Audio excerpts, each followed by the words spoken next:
James Boasberg said that he will get to the bottom of whether his order to pause deportations was violated by the administration. Where does that stand? Yeah, so that's a parallel proceeding. On the Saturday night in which we filed, the judge said, I want the planes turned around if they're in the air and people haven't been turned over to the Salvadoran government yet. He was very clear about that. Nonetheless, the government turned those individuals over to the Salvadoran government despite his order. The government's claiming they didn't violate the order.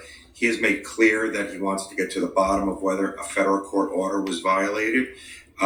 Those proceedings are ongoing. The government has said we won't answer the judge's questions.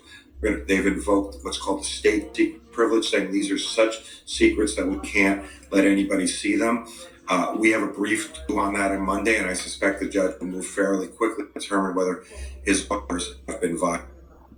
The administration says that they are being stopped from deporting criminals and now terrorists after classifying Tren de Aragua as such. Are there other immigration laws that the administration could use to deport criminals? Yes, I'm glad you asked about that, Laura. The judge was extremely clear, took pains to emphasize he is not saying these individuals cannot be criminally prosecuted if they've committed a crime, nor is he saying that they can't be removed from the country under the immigration laws. Congress has set up a process to remove people who don't have a right to remain in this country.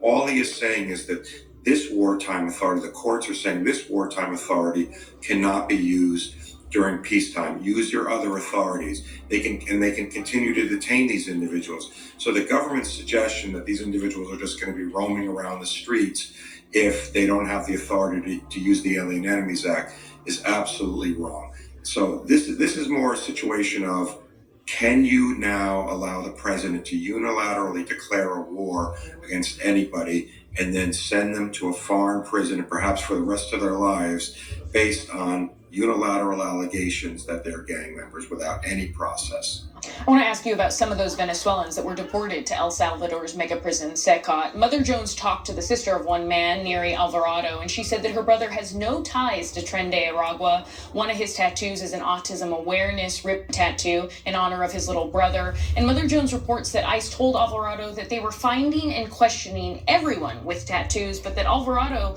was deemed, quote, clean by ICE. And then in another report from the Miami Herald, they found that one man, Frangel Reyes Mota, was in the middle of a political asylum case. He has no tattoos. His detention records are riddled with errors and reportedly has no criminal record in Venezuela. Lee, how many cases are there like these? And if some of these Venezuelans deported to El Salvador are found to have no ties to Tren de Aragua, can they return home and be reunited with their families?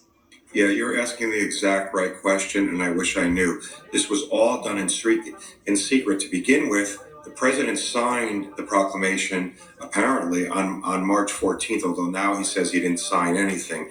But he didn't publish it until the 15th. In the meantime, they tried to move everyone out in secret.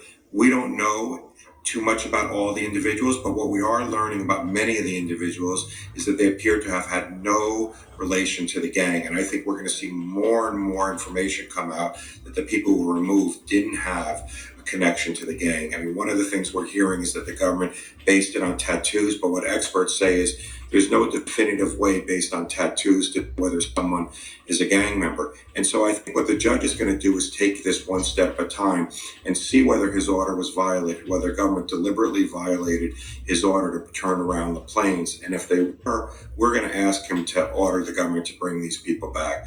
You know, the government is saying, well, they're now in another country's prison. But the truth, we pay for these detentions.